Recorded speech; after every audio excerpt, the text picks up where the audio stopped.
All right, so welcome to Duop Reath. After a season playing all across Europe, a Boomers camp in the States, and obviously a debut Olympics in Tokyo, you're back in Australian soil after about a year away, I believe, and you have a bronze medal this time in tow.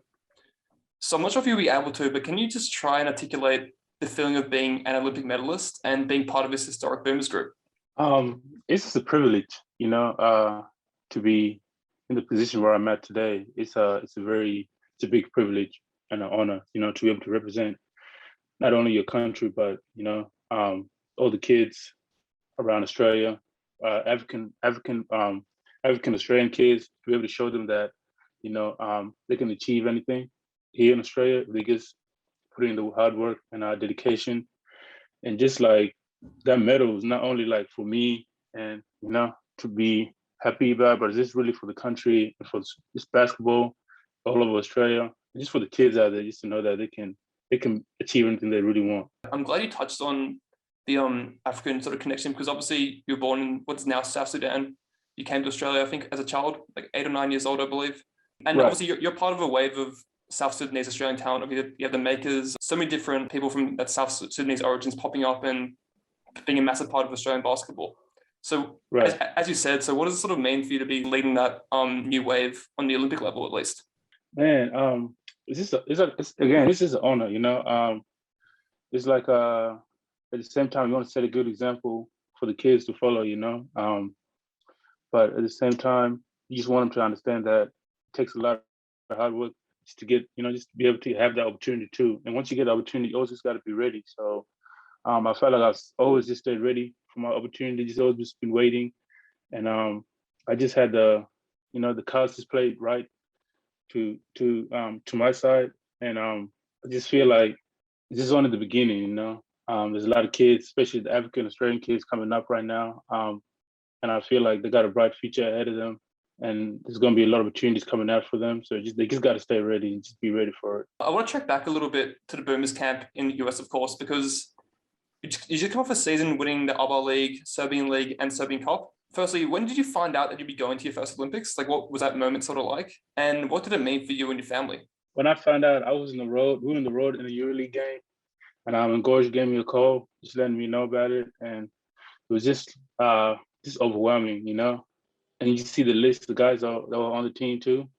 And it was just like, it was like unreal at first, It was like unreal, especially like the guy in my position where, I didn't really come up as a big name, I kind of had to just grind it out for most of my time coming up, and just being able to be seen and like been recognized for my hard work that I put in throughout the years was just very satisfying. You talk about somebody who wasn't recognized and had to work hard for everything they were given. Obviously, you went to America for college, started Lee College, but then of course you worked hard for 2 years, earned that move to LSU. But then again, undrafted 2018, you had to prove yourself once again in a foreign league in Serbia. Right. Had two pretty massive years, and then got that EuroLeague move. It's probably fair to say you probably weren't the most known Australian. Obviously, in this Australian market, it's more of an NBL and NBA market, I suppose. So, yeah, did you feel like going into that camp with the likes of all those NBA talents, all those NBL first teamers? Did you feel like you had something to prove, just as someone who wasn't perhaps the most well known Boomer? I mean, yeah, I always feel like I got something to prove, but at the end of the day, it's basketball. You're going out there to compete, So I'm a competitor, and whoever's in front of me, whoever I'm playing against, I'm just trying to compete with them, But like going in there, I didn't really have any doubts about myself. I always felt like a pretty confident guy because I put in a lot of work to be, just to be where I'm at today. So I always feel like I can compete with anybody.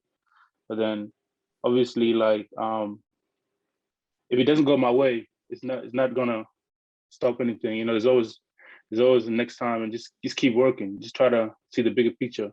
I want to fast forward a little bit to Tokyo. You and the Boomers were on a pretty strong run. You were undefeated, and then you were facing the States in that semi-final match. Go for a great start. I think up by 15 points or so when Coach Pop calls timeout in the second quarter, and then it sort of went against you. They turned it up a little bit, and it was a tough loss, wasn't it? But I want to focus on the 48 hours or so between that loss and then winning that bronze medal against Slovenia, because it's a really tough hole, isn't it? Gold medal hopes are gone, but you still have a medal to win. So what was a message from Gorge and Paddy that helped you guys regroup and prepare for that bronze medal game? We still have a chance to make history. Once that's the first thing they really said.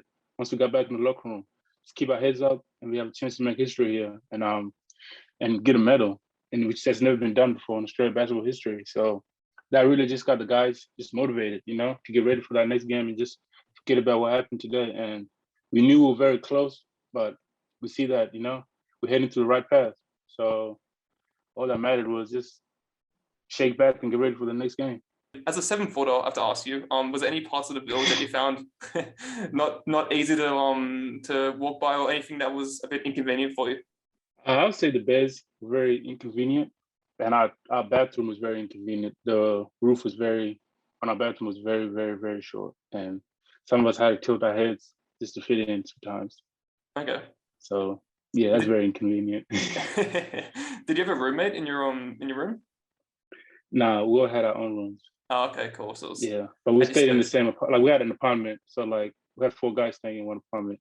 Let's talk about your year in the EuroLeague, Duop, because your side, Sven Vedstad, didn't really put in a performance thereafter, didn't make the playoffs, but you on an individual level were able to prove your ability to excel in the best league in Europe.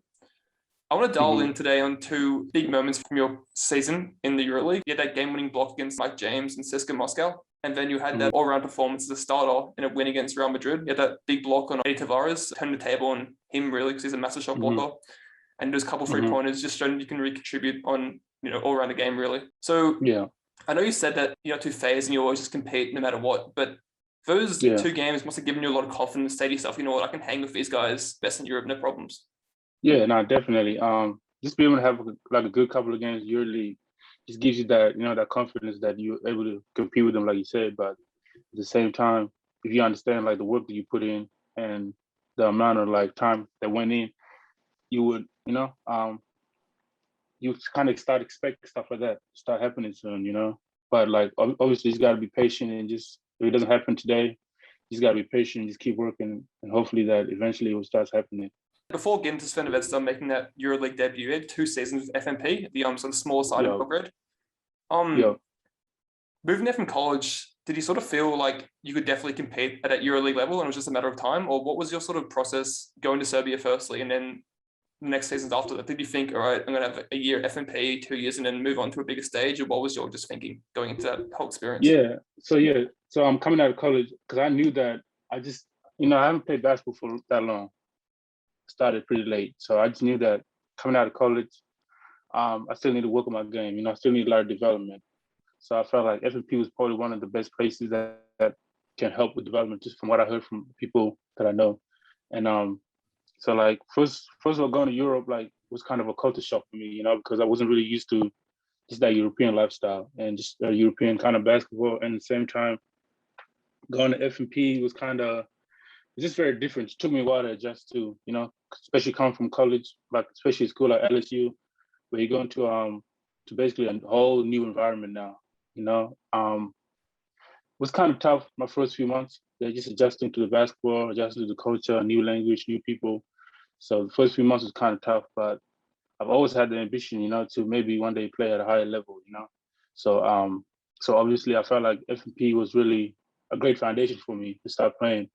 Like the first 2 years, coach was very, very hands-on with me. I felt like he's one of the best at developing guys, He's gonna push you, and he also gonna kind of gives you a lot of freedom to kind of make mistakes and still play through it.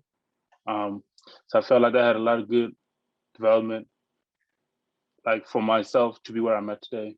2 years at FMP, as you said, developing, learning new skills, learning to become a pro, I'm sure, on many different levels. You did make that move to the big side of Belgrade, as I like to put it. Did you know you were leaving FMP after your second year? And what was your decision to actually go to Sven Vedstad? So like the president of Red Star is also like the president of FMP too. So just throughout the 2 years, he's just been watching me. I've always heard like good news coming from his side, saying that if I keep developing through the right way, I'll have a chance to maybe one day play for the EuroLeague team, Red Star. So that's kind of a motivating aspect of just, keep working and you'll get your chance if you still keep doing the right thing. So no, I didn't know exactly that I was going to go to Red Star in my third year. I just felt like I had a pretty solid year, my second year at FMP, and I felt like there was a major improvement, and they seen that it was a trending rise in my development, and this felt like if I go to Red Star for that third year, it's gonna keep helping me trend up, keep helping me grow my game. which was a major, I don't know, a major move in my life, I guess. I want to ask you on your season with Red Star, because from an outsider looking in, it seemed a bit funny, right? Because you guys won that, Serbian Cup, Serbian League, and the ABA League, which is massive, right? No one can take that away from you. But on the EuroLeague front, it was a bit disappointing, wasn't it? Because even before you got there, there's been a bit of mediocrity, I suppose. Like, you just guys haven't been able to put together on the highest stage. So with the season over, how did you guys sort of evaluate your year? Yeah, no, as you probably would know, we had a lot of close games, because EuroLeague is a really tough league. It comes down to the little details. So we had a lot of close games we should have won, but eventually just didn't go to our favor. But I felt like just learning through those close games that we lost kind of made me a better player too, It made us a better team, but that's what probably helped us in the ABA League too, really just being able to be, because we've been in those situations a lot. Like, you probably have seen our playoffs in the ABA League. There's a lot of close games near the end, and we were able to close this out just because our experience in EuroLeague. And overall, we had a coach change too, which was a major change as well. And so just being able to deal with that was another chance to adapt to change. And yeah, it was a pretty tough year EuroLeague for us. It's kind of a disappointing year. I feel like this year they'll probably do much better. Just having a couple of guys back from last season, and the same coach back. So I think they'll do much better this season because they have a lot of high expectations going to every game, going to every competition. They want to win, and when they don't, nobody's really happy. The Australian perspective of European basketball is skills-based, very tactical, but then ruthless too. So there's managements that don't play around. In that ABA League final series, you played that Montenegrin side, Budućnost, and it went to 5 games. For context, to any listeners, of course, 5 games is as far as it can go. It's not a 7-game series like the NBA. But you're up 2-0. You're up 2-0, and then they came and won 2 games in a row, right? Yeah. So going to that game 5, was there any panic or any worries, or was just going to go and play the game and we should win?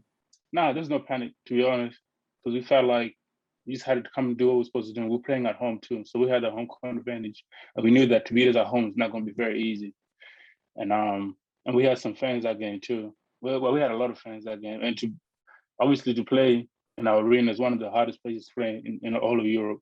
So there wasn't too much panic. We just knew that we just had to follow our game plan, and if we did that, we're gonna be okay. I'm glad you mentioned the fans. I'm so upset for you. You're playing for EuroLeague for Sven Vedstar. Yeah. There was there was fans, as you said, but it's not the same, is it? No, not a pre-COVID number. Yeah. No, that's a real shame. That's you see these EuroLeague crowds in places like Turkey, Serbia, even Greece. It's just mental. Maybe in a few years' time, who knows? You're back on Australian soil, as you mentioned, quarantining up in Howard Springs and Darwin, ahead of your move to Illawarra. So you've been overseas for about 7 years now, playing either in the States for college or professionally in Serbia. Can you talk about your decision to return back to Australia and then the goals that you've set yourself on a return? I just think the timing is right to come back home. I see the trend that the NBL is going in. And just the coach that's here already too in Illawarra, and the players that are coming back to in Illawarra, I just feel like the timing is right for me to come back and to still, obviously I'm still young, still want to develop my game, and I think that I'm in a good position where I'll still be able to develop, and obviously you want to play at the highest level in the world. That's every basketball player's aspirations, but you still got to also focus on just on your development, If you love the game, you want to still work on your game. So that's what I want to do, just keep working on my game. And I feel like the NBL and Illawarra is going to really help me with that. Yeah, obviously it's a Brian Gorshin team, which means attention to detail defensively and playing hard every possession. Individually, have you set yourself any goals for this NBL season, or just to come in, work hard, and be a better player? Pretty much, really, just coming in and working on to be a better player, like you said. But personally, individual goals, not really. Obviously, I know what I got to work on. Coach knows what I got to work on, and we're just gonna stay with it and just try to win some games. That's really the main goal. I, along with the whole Australian basketball community, I think, have been avid watchers of Tisa's Road to Tokyo vlogs, and I want to touch on just I think you know what I'm about to say, don't you? I want to touch on just one small moment he included in this video this week, where you and fellow Boomers rookie Josh Green performed some sort of choreographed dance, which looked to end with you raining cash over some team official. So just as a team doctor. team doctor. Okay, thank you for that. So could you just shed some light on this tradition, just provide some more context into how you and Josh's routine was formulated and came about? Like we had a boomers night, and the rookies usually got to do a performance. You want to know how me and Josh performance came about? Yes, please. So we felt the pressure of being able to perform. Both me and Josh were very, to ourselves kind of guys, and like doing all the performance. That's really out of our comfort zone. So we just spoke to Patty. We just told him that can we just do something together, to just maybe take that pressure off each other. So me and him would decide to do something together. While Matisse had to do something on his own. So Matisse wasn't really dealing with a lot of pressure. He didn't really show it in the video, but he was dealing with a lot of just the pressure of just, you don't want to feel embarrassed. At the same time, you have to kind of embarrass yourself to have a good performance, So so just me and Josh just decided to do like a synchronized dance or something just to make everybody laugh. So we did that, and it was a good night actually. Just got us out of our comfort zones. Basically, just kind of brings the rookies together more because we had to kind of work together, try to figure something out. It took us a really long time just to do it, like a couple of days to figure out that dance. We had to do the music. We had to do a lot of work went to it. It might have been a simple 2-minute dance, but a lot of work went to it because it was really out of our comfort zone. I'm not used to doing stuff like that. So I felt like it was really good experience just to bring us together, and to get us out of our comfort zone again. Yeah.